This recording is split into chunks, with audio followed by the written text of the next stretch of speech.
They weren't afraid of the guns. They weren't shaken by the guards. But when the Americans pulled out something as simple as wooden chairs, the Japanese women froze. Their bodies stiffened, their eyes wide with disbelief. What could possibly make a chair, an ordinary object in America, feel like a weapon of humiliation, a symbol of shame, or perhaps a glimpse into a world they were never meant to touch? The camp breathed in silence, a silence so thick it seemed to press against the skin. Every sound carried meaning here, the crunch of boots across gravel, the clatter of a tin bowl against stone, the hiss of an officer's breath as he barked a command. For the women behind the wire, every movement had been conditioned into obedience. To survive meant to remain unseen, to fold oneself smaller than the hunger that gnawed at their bones, smaller than the grief that sat heavy in their chests. They had learned long ago that silence was not just safety, it was survival. The air smelled of rust and earth, a damp mixture of soil soaked too many times with rain and sweat. Ragged uniforms clung to their bodies, the cloth frayed where it once held strength. Some women carried the haunted hollowness of hunger in their cheeks, others bore the quiet rage of loss in their eyes. And yet, despite the despair, the camp moved in perfect order, as though an invisible string pulled them all into place. Wake at dawn, bow when ordered, kneel when commanded. No hesitation, no question. Life inside these fences was a world stripped bare. There were no luxuries, no softness, not even the dignity of choice. Kneeling on the cold earth until their legs burnt numb was ordinary. The rice was so thin it was more water than food. Yet it was expected. They slept in crowded quarters, pressed together like shadows, whispering fragments of memories in the dark. Memories of home, of tatami mats, of quiet gardens, of meals that once carried the scent of miso and warmth. The camp had stolen those things, leaving only rigid routine. To the women, their bodies no longer belonged to them. They were instruments of obedience, trained through fear. Every muscle remembered the weight of discipline. Even a glance upward could feel like rebellion. In their culture, in their upbringing, they had been molded into shapes of humility and endurance. That molding did not break in captivity. It deepened. It turned every act of survival into ritual. And so they carried on, day after day, hardened by the cruelty of monotony. The guards paced the perimeter, rifles slung casually at their sides. Their voices were foreign, their gestures unfamiliar, but authority needed no translation. For all the prisoners knew, one wrong movement could collapse the fragile order that kept them alive. And in that uncertainty lay the greatest terror of all, the unknown. Yet even within this oppressive silence, flickers of humanity endured. A quiet touch of reassurance between two women. A shared glance when hunger sharpened too cruelly. A muffled laugh, swallowed quickly when someone misremembered an old song. These small rebellions were invisible to the guards, but to the prisoners they were the faintest proof that they still existed as more than numbers, more than bodies behind barbed wire. Still, the silence returned each morning, heavier than before. It draped itself across the camp like a suffocating shroud. And as the women endured another day, they thought they had come to understand all forms of suffering the war could inflict. They thought they knew what would break them: violence, starvation, humiliation. But they were wrong. For the true shock was still waiting, and it would come not from violence, not from cruelty, but from something so ordinary it seemed impossible. It would come from kindness. The ground was their chair. Hard earth, cold even in summer, was where their bodies learned to settle. Kneeling was second nature, a posture carried not just in the joints of their legs, but in the fabric of their culture. Seiza was more than a way to sit. It was a sign of respect, of discipline, of humility. From the earliest days of childhood, the women had been taught to fold their legs neatly beneath them, backs straight, eyes lowered. It was a position of endurance, sometimes painful, often numbing, but deeply ingrained. To rise, to relax, to demand comfort. These were luxuries, and luxuries had no place in the world they were raised in. Even before the war, chairs were a symbol of something distant, something belonging to another life. The average Japanese household had little need for them. Meals were eaten on low tables, conversations carried from the ground, rituals performed with bent knees and lowered heads. A chair, when it did appear, belonged to an official, a superior, someone of status. Ordinary women did not rest their weight on wooden legs and raised seats. That kind of comfort was reserved, hierarchical, untouchable. In the rigid structure of military life, the absence of chairs was even more stark. Soldiers knelt in lines. Orders were received from the floor. Punishments were endured on bent legs, muscles burning while their minds drilled themselves into stillness. There was no softness here, no cushioning of body or spirit. The ground itself became a reminder of their place. Low, obedient, small. So the women inside the camp never questioned it. Kneeling was not a hardship, it was expectation. They accepted the pins and needles that crept into their calves, the ache in their hips, the way their toes bent and stiffened under their weight. Their suffering had long ago folded into ritual, and ritual had become survival. They did not imagine a world where things were different. But then came the day when that silence, that order, was broken in the most unthinkable way. The Americans entered, carrying not weapons this time, but objects. Wooden frames with flat seats and 4 sturdy legs, their shapes almost alien against the backdrop of barbed wire and mud. The guards set them down, scraping across gravel, and gestured with casual ease for the women to sit. To the prisoners, the gesture was almost incomprehensible. Their eyes darted from the chairs to each other, then back again. Was it a trap?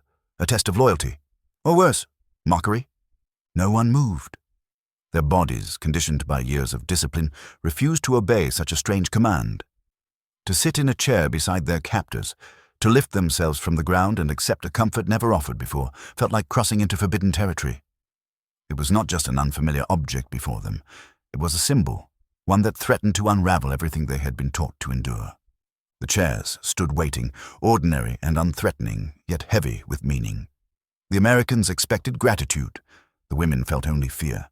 For in their world, chairs were not merely seats. They were power. They were privilege. And now they were a riddle with no clear answer. So when the guards rolled out something foreign, the women didn't know if it was a trick or a test. The day began like all others, with the women lined in weary rows, their eyes lowered, their hands folded against their thin uniforms. The camp had taught them the rhythm of survival. Obey quickly, speak little, and never draw attention. But on this morning, something shifted. The Americans entered not with harsh commands or weapons raised, but with something far stranger. Wooden chairs carried casually in their arms, as though they were bringing in firewood or tools. The women watched in stillness as the guards placed the chairs in front of them, one after another. The scrape of the legs against gravel echoed unnaturally across the camp, sharp and jarring in the brittle quiet. Each sound seemed to stretch into the air, lingering like the clink of chains, though no chains had moved. To the women, it was a noise that didn't belong, an intrusion that unsettled the fragile order of their world. The soldiers gestured toward the chairs, their movements easy, almost careless. Sit, the gesture said. Rest. The message was clear without words, though it seemed absurd. For a moment, the women believed they had misunderstood. Perhaps it was a mistake, or some strange preparation for interrogation. Why would their captors, men who controlled their every breath with rifles and ration books, invite them to sit like equals? Their bodies betrayed them with hesitation, knees locked in place, feet rooted to the ground as though bound by invisible ropes. No one dared move first. To rise and take a chair was unthinkable. To remain standing might be seen as defiance. The tension pulled at them from both directions until their lungs felt squeezed tight. The Americans exchanged glances, clearly puzzled by the frozen faces before them. One soldier tilted his head, motioning again, the way a man might coax a guest into the comfort of his home. But to the women, it felt like stepping into a forbidden world. The gesture was not kindness, it was danger wrapped in unfamiliarity. To sit in those chairs would mean breaking the pattern that had sustained them, the rituals of submission that had become their shield. Inside each prisoner's mind, questions spiraled like smoke. Was this a trick to expose weakness? Would the first to sit be mocked, punished, humiliated? Or was this truly what it appeared to be, an offering of humanity so strange it felt cruel? Their hearts pounded in their chests, a dull roar beneath the surface silence. Hands twitched but quickly stilled. Faces remained blank, though behind their eyes, panic swelled. Seconds dragged into minutes, the standoff stretching thin. The chairs waited, their wooden frames harmless, their presence unbearable. A crow called in the distance, the only sound to break the suffocating air. The women's breaths grew shallow, as though even the act of inhaling too deeply might trigger catastrophe. The Americans, expecting compliance, saw only unyielding stillness. The women, bound by culture, fear, and survival, saw a battlefield where a single wrong move could shatter everything. And so they stood, unmoving, caught between command and instinct, between obedience and terror. Their silence was louder than any scream.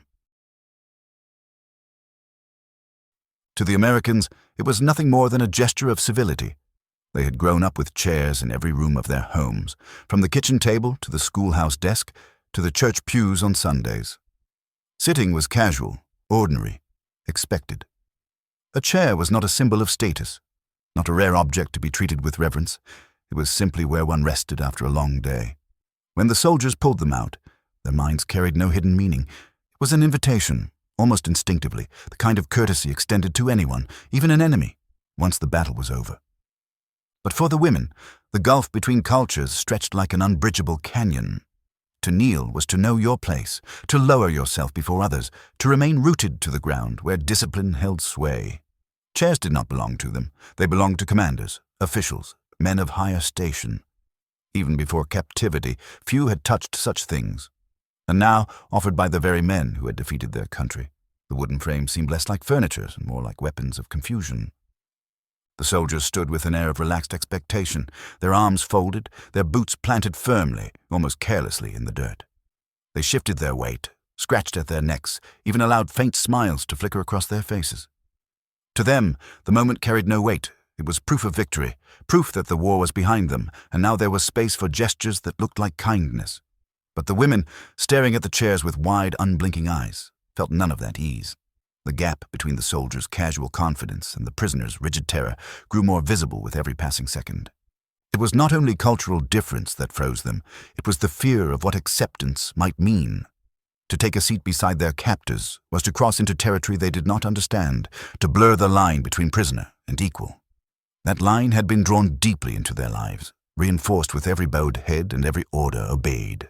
To erase it, even for a moment, was to abandon the only structure that kept their world intact. And yet, to refuse outright was unthinkable. The Americans might not understand the reasons for their hesitation. They might see the rigid posture, the unmoving faces, as defiance rather than fear. A punishment could follow. A harsher command could come. Every woman in that line felt the weight of that possibility pressing against her chest, choking the air from her lungs. The guards grew restless, exchanging low words, their gestures becoming sharper, more insistent. Still, the women did not move.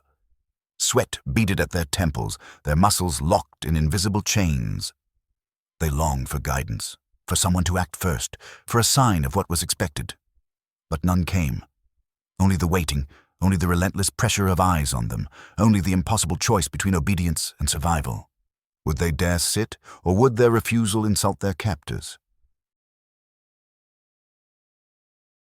Obedience was not simply demanded of them, it was etched into the marrow of their bones. From childhood, they had been taught to lower their eyes before authority, to bow deeply, to never raise their heads higher than those above them. In the family home, the father sat in the place of honor while others knelt in quiet service. In school, the teacher's words were unchallenged, his authority unquestioned. In the military, obedience became absolute, a virtue so ingrained that hesitation itself could be seen as betrayal. For these women, humility was not a choice. It was survival, long before war had ever torn their world apart. To endure meant to submit. To question meant to invite shame. And shame was worse than pain, worse than hunger. Shame lingered, poisoning not only the individual, but her family, her name, her lineage. It was this deep understanding of hierarchy, drilled into them through generations, that now chained their bodies where they stood. The chairs, so ordinary in the eyes of the Americans, gleamed like forbidden thrones in front of them. To lower themselves onto one would not feel like rest. It would feel like a betrayal of everything they had been taught. A prisoner in a chair beside her captor was no longer a prisoner. She was something unnatural, something equal, and that thought alone sent a coldness through their veins. Their captors could not see it, but to the women the gesture was an insult wrapped in politeness, a temptation to abandon the only code of honor they still clung to. The guards shifted, tapping their boots against the dirt, their patience thinning. A few of them chuckled softly, unable to understand why these women would stand paralyzed before a simple seat. But to the prisoners, there was nothing simple about it.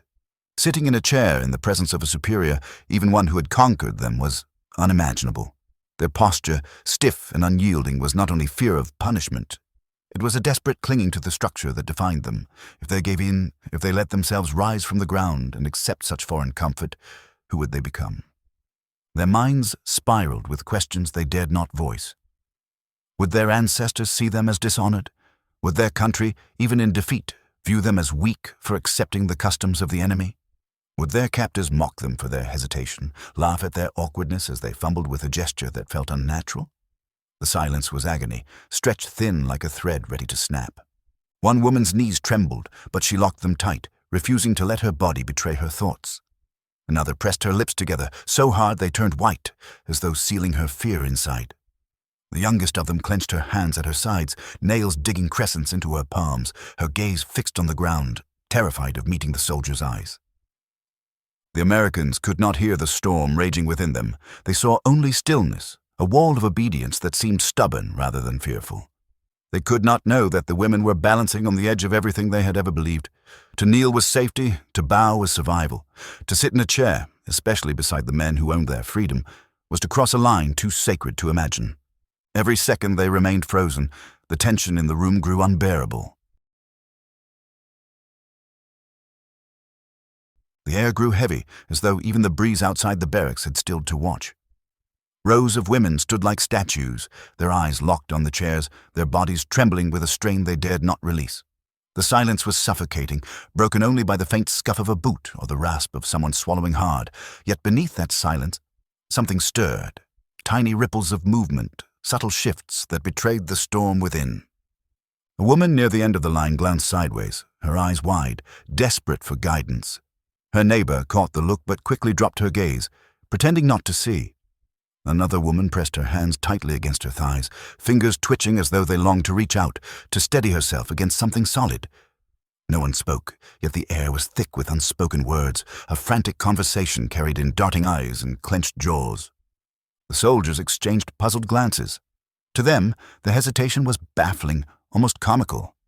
One of them shrugged, gesturing again at the chairs, as if repeating the invitation would dissolve the invisible barrier holding the women in place. Another muttered under his breath, shaking his head in disbelief. Their movements carried the casual ease of men who could not imagine a chair being anything more than wood and nails, men who did not see the weight of history pressing down on the prisoner's shoulders. One of the women bent her knees slightly, almost imperceptibly, testing the thought of moving forward. The shift was so small it could have been mistaken for a stumble, but the others noticed.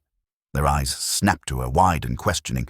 Was she about to break the silence, to risk everything by accepting the chair? For a heartbeat, hope and dread mingled in the air, sharp as the smell of iron. But then she froze, her body locking rigid again, as though the very thought of completing the motion had burned her. The tension spread like a contagion. Another woman's lips parted, just enough to release a shallow gasp, before she quickly sealed them shut again. A third shifted her weight from one foot to the other, her sandals scraping lightly against the dirt, the sound echoing louder than a rifle crack in the charged silence. Each tiny movement seemed amplified, each hesitation magnified into a question that none of them dared to answer. The Americans grew restless. One leaned against a post, arms crossed, his brows drawn together in impatience. Another chuckled, shaking his head, muttering something about stubborn women that none of the prisoners understood, but all instinctively sensed. Still another gestured broadly, swinging his hand toward the chairs with exaggerated insistence, as though he could drag them into compliance with body language alone. But the women could not be moved by gestures. They stood balanced on the knife's edge between obedience and terror, every nerve stretched to breaking. Their silence was its own defiance, though not born of pride, born of paralysis, of the unbearable weight of choice. And then, one woman slowly moved forward. Her body betrayed her before her mind could stop it. One hesitant step, then another, the soft crunch of gravel underfoot carrying louder than a shout in the unbearable stillness. All eyes followed her, wide with disbelief, their fear spilling over into hers. Every movement felt stolen, forbidden, like trespassing into sacred ground. Her breath came shallow, her heart hammering against the thin fabric of her uniform. The chair loomed before her, simple, ordinary, yet impossibly foreign. Its wooden frame seemed taller than it was, heavier than it should have been. She reached out, her hand trembling as though touching something alive. Her fingertips brushed the edge, rough against her skin, and a jolt ran through her body.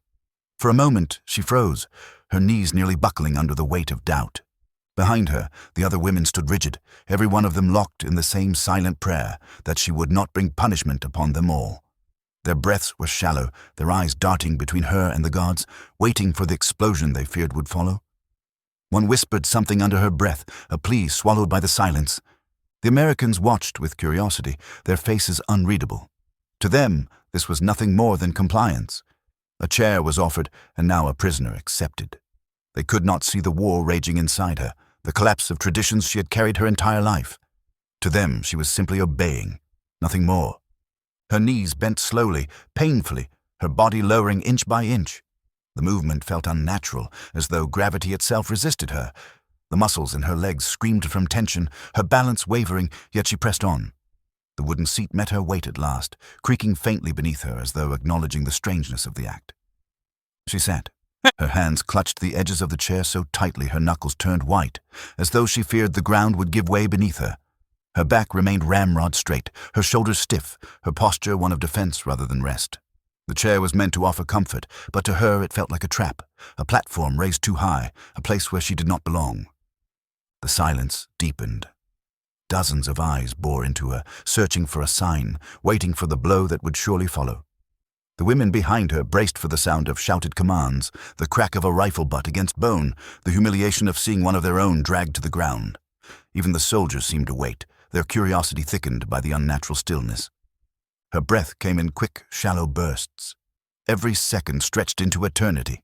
Shame burned her cheeks, not because she had done something wrong, but because she had done something unthinkable. She sat where only authority should sit. She occupied a place she had never been allowed to claim. In her mind, generations of voices whispered accusations, reminders of duty, honor, humility. And yet, she did not move. She could not. The guard standing nearest tilted his head slightly, his expression unreadable. Then, with the casual ease of a man who saw nothing unusual at all, he gave a single, slight nod. The guard only nodded as if nothing extraordinary had happened. But for her, the world had shifted. The first woman's body remained stiff on the wooden chair, her face pale, her fingers digging into the edges as though the seat might collapse beneath her. No one moved for several moments. The world seemed to hold its breath. The other women stared at her, their eyes wide with fear, but behind that fear was something else, something fragile, something restless. If one of them had crossed the threshold, perhaps they could too. It began slowly. A woman 3 places down shifted her weight, her sandals scraping softly against the ground. The sound cut through the silence like a blade. She hesitated, her knees trembling, her gaze fixed on the guards as though waiting for the strike of punishment. When none came, she forced herself to step forward. Her pace was halting, every step uncertain, but she moved. The others followed her with their eyes, their breaths caught in their throats. The first prisoner had not been punished. Maybe this one wouldn't be either. The guards watched in silence, arms crossed, their faces marked by mild curiosity. They seemed unaware of the storm that raged inside these women, the crushing weight of every lesson in obedience unraveling with each step forward. To the Americans, this was nothing more than acceptance of hospitality. To the prisoners, it was rebellion disguised as obedience, a betrayal of everything they had been raised to believe. The second woman reached her chair, her body rigid as she lowered herself. Her hands trembled as she brushed dirt from the seat before daring to place her weight upon it. She sat awkwardly, stiff, her posture straight as a blade. Her eyes did not lift. She held her breath, waiting. Again, there was no punishment, no ridicule, only the sound of wood creaking faintly beneath her. A murmur rippled through the line, though no words were spoken. The air vibrated with a nervous energy, a current that passed from one woman to the next. Another took a step forward, then another. The shuffle of sandals against dirt became a strange rhythm, hesitant but undeniable. Each woman who sat carried the weight of generations, the sting of shame, the fear of unseen consequences. But still, they came. The awkwardness of the act was almost painful to witness. Some lowered themselves too quickly, as if desperate to be done with the moment. Others moved so slowly their bodies seemed made of stone.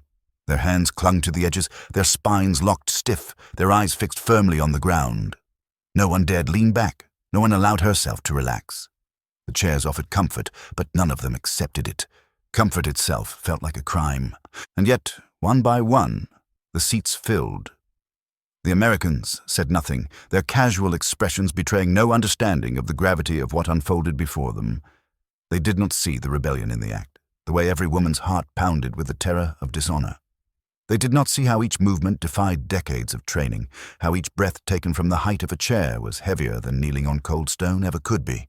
The women sat side by side, each one trapped in her own cage of fear, but the sight was undeniable. They had crossed into forbidden territory. The ground that once anchored them in obedience no longer held them. Now, raised upon wooden legs, they hovered in a space that felt strange and dangerous. Yet with every chair filled, the room carried a question no one dared to ask. Was this mercy or mockery? The guards never understood the storm they had unleashed. To them, it was a small moment, almost laughable in its simplicity. They had carried in chairs, gestured for the women to sit, and now the order was fulfilled. No shouting had been required, no violence, only the barest flick of a hand. To their eyes, the matter ended there. The women sat, stiff and silent, and the guards moved on in casual conversation. They could not see the invisible weight pressing down on every buoyed head, the unseen battle fought in every shallow breath. What the Americans considered a kindness felt like betrayal to those who received it. These women had been shaped by a culture where hierarchy defined every movement, where to sit was not merely to rest, but to declare one's place. The floor had always been their domain, the ground their familiar companion in humility. To kneel was to know order, to submit without question, to be safe in obedience. The chair disrupted that order. It raised them to a level they had never been permitted to reach, placing them shoulder to shoulder with the very men who controlled their fates. For the guards, the chair was ordinary. For the women, it was dangerous. It stripped away the rules that had guided them since childhood, rules that had bound them even more tightly than barbed wire.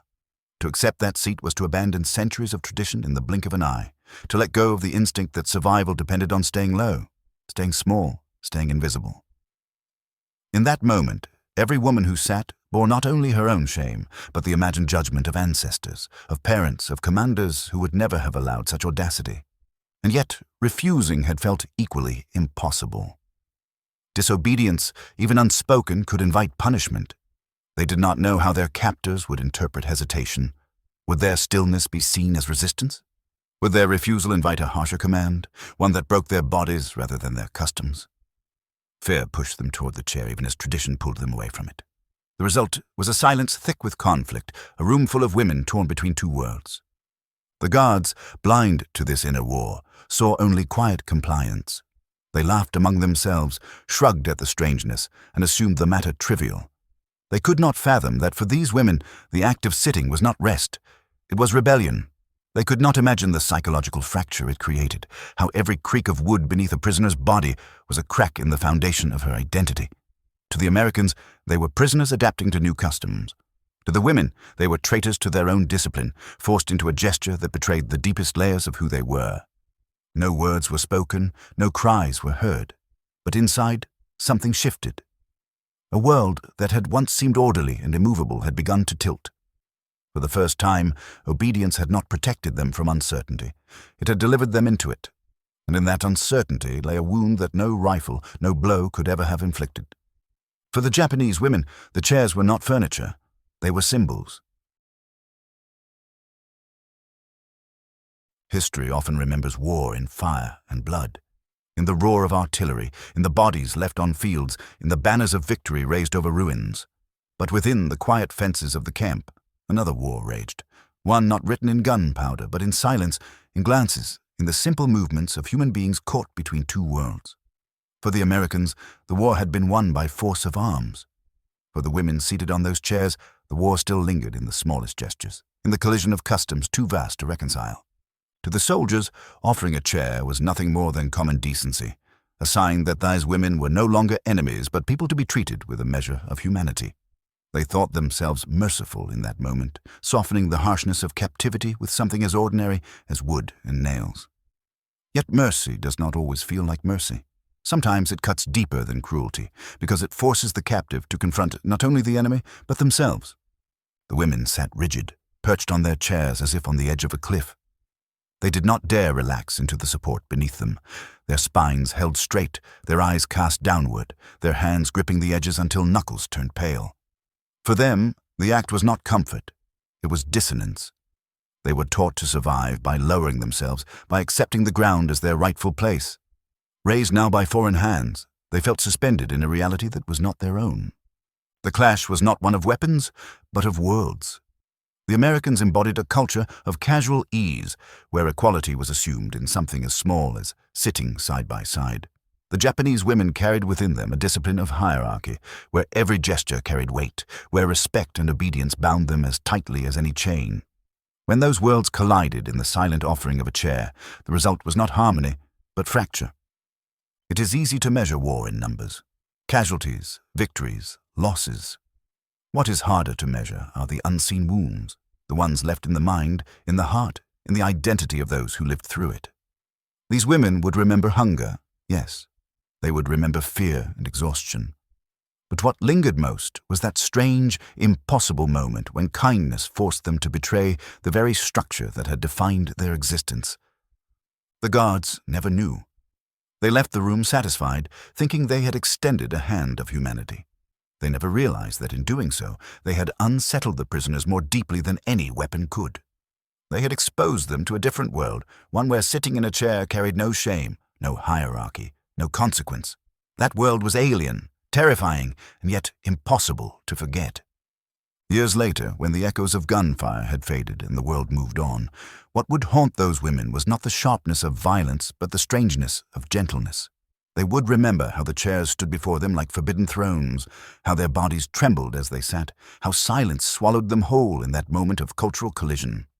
In the quiet of that camp, it wasn't the gunfire or bombs they remembered. It was the day the Americans offered them chairs.